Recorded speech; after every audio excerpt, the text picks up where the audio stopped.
In 1600, a few London merchants pooled their money to buy pepper, just pepper. 2 centuries later, that same company had an army twice the size of Britain's. It printed its own money, it ran its own courts, and it ruled over 200 million people. No empire conquered India, a corporation did. And the way it did, it still runs the world you live in today. On December 31st, 1600, Queen Elizabeth I signed a royal charter. She did not launch an empire, she authorized a corporate monopoly. For 15 years, this brand new entity held the exclusive right to trade east of the Cape of Good Hope. Any independent English merchant who tried faced arrest and cargo seizure. But sailing wooden ships across the globe was a suicidal gamble. To survive, the founders used a revolutionary financial weapon, the joint stock model.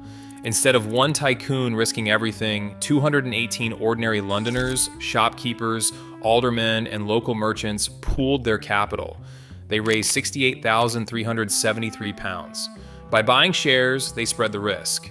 If a ship sank, no single investor was ruined. If it returned packed with pepper and nutmeg, they all shared the massive payout. The goal was not to rule land or build colonies, it was to secure spice. Yet this charter fused the law of the state with the greed of the market. It created a machine built for scale, shielded by the crown, and driven by a single motive: profit. And this machine was hungry. To feed this hunger, the company needed a physical foothold on the subcontinent. It secured local permissions to establish trading posts along the Indian coastline, starting at Surat in 1612. Soon, Madras, Bombay, and Calcutta appeared on the corporate ledger, but these coastlines were active war zones. Powerful Dutch and Portuguese rivals fought viciously for control of the ocean routes, attacking English vessels on sight.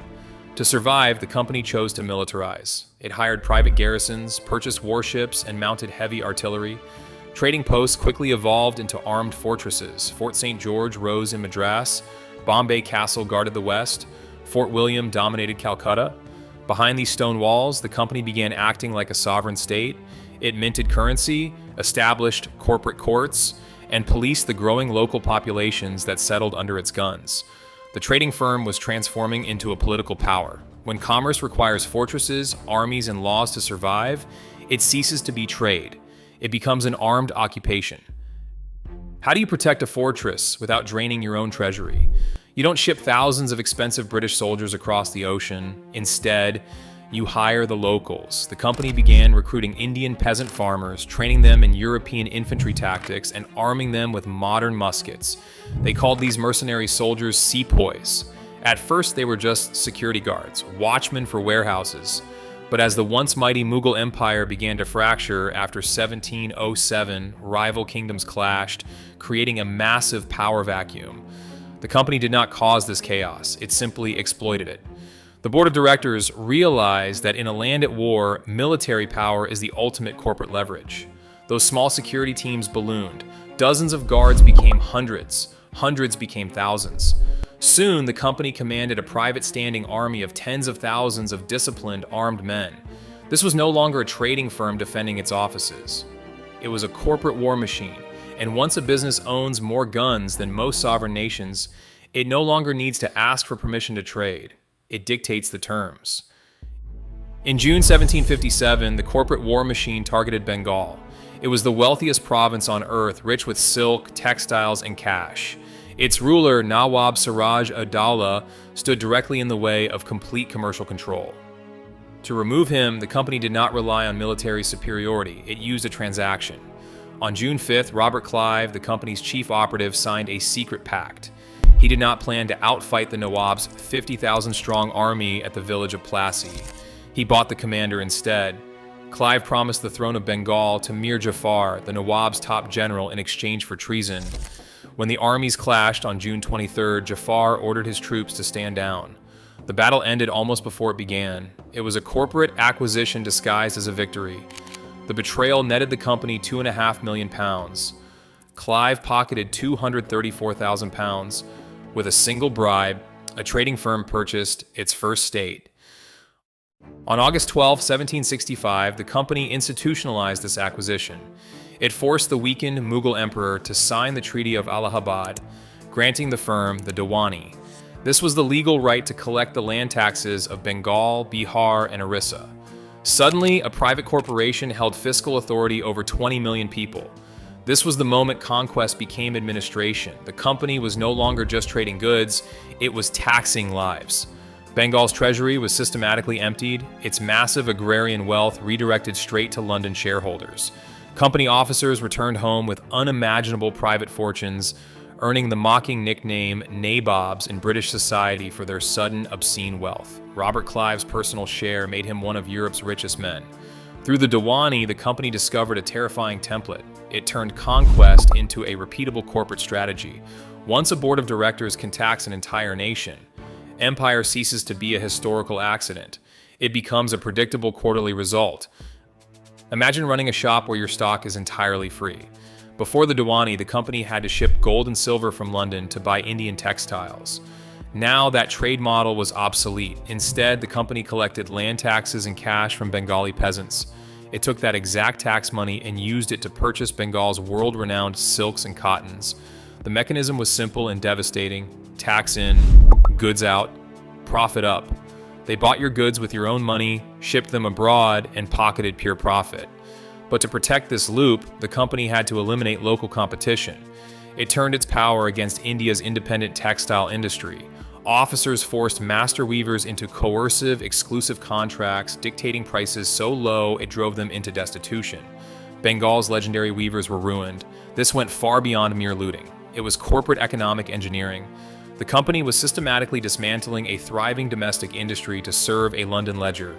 Under this artificial design, India's share of the global economy began a catastrophic, centuries-long collapse.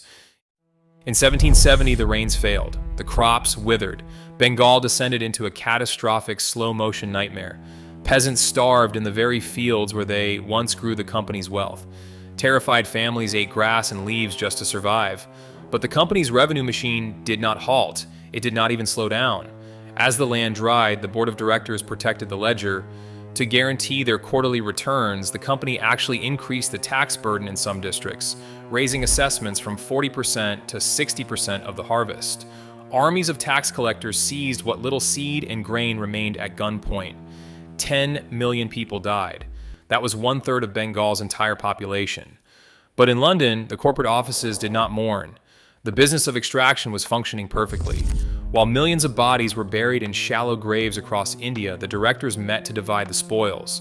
They declared a massive 10% dividend, distributing 630,000 pounds of pure bloody profit to their British investors.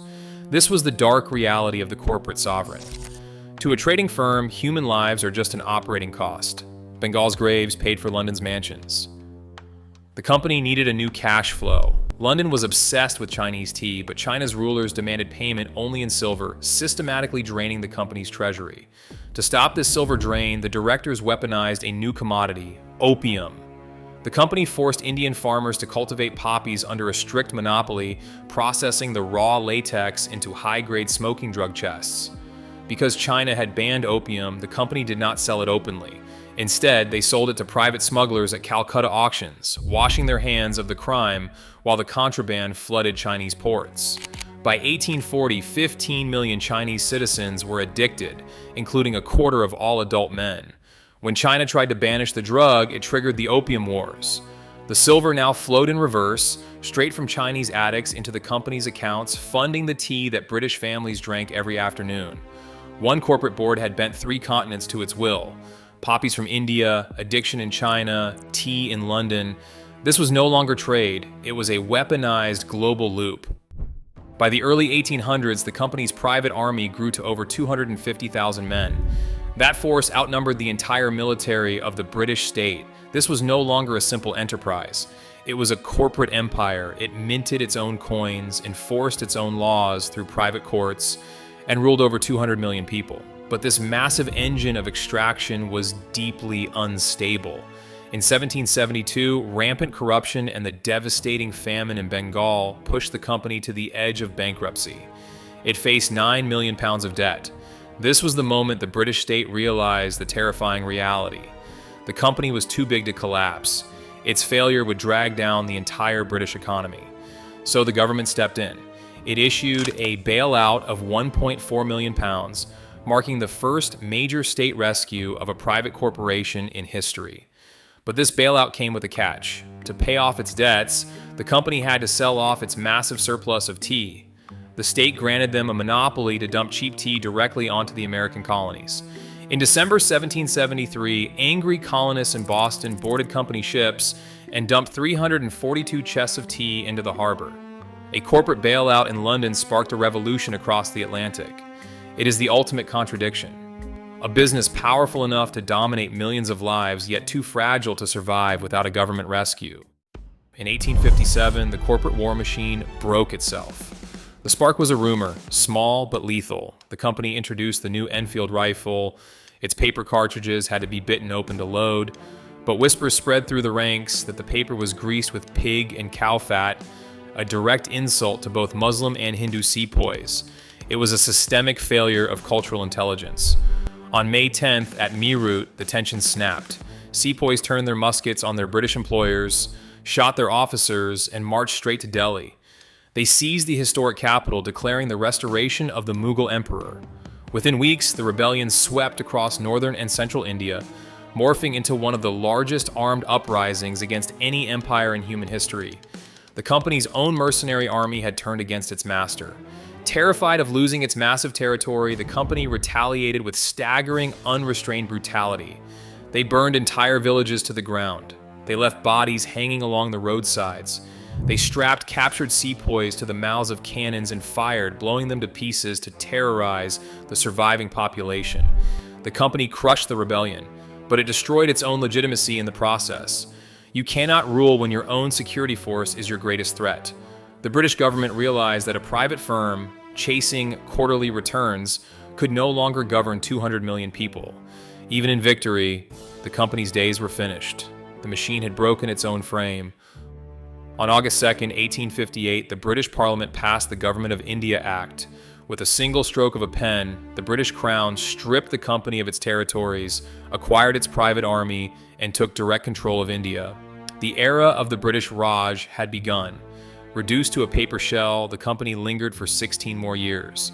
In 1874, the state quietly and permanently dissolved the corporation. But while the firm died, its physical and economic architecture remained.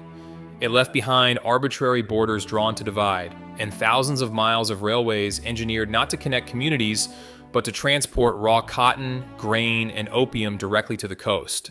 It was an entire subcontinent restructured for outward flow, built to bleed. Yet the company's most enduring legacy is not written in steel rails or colonial maps. It is the corporate playbook it perfected. Over nearly 3 centuries, this single enterprise proved how a private entity could extract unimaginable wealth, distribute pure profit to private shareholders, and when its greed triggered systemic collapse, force the public and the state to step in and absorb the loss. It pioneered the art of privatizing profit while socializing catastrophic risk. That design did not die in 1874. It became the blueprint for the modern corporate world. Subscribe to our channel for more investigations into the history that shaped our world. The East India Company is gone, but its blueprint survived. Today, multinational corporations wield influence larger than sovereign states, rewriting global rules for the bottom line. We still live in the world they designed, where profit is privatized and human cost is externalized. A single firm chasing revenue built our modern reality. Subscribe for more untold histories.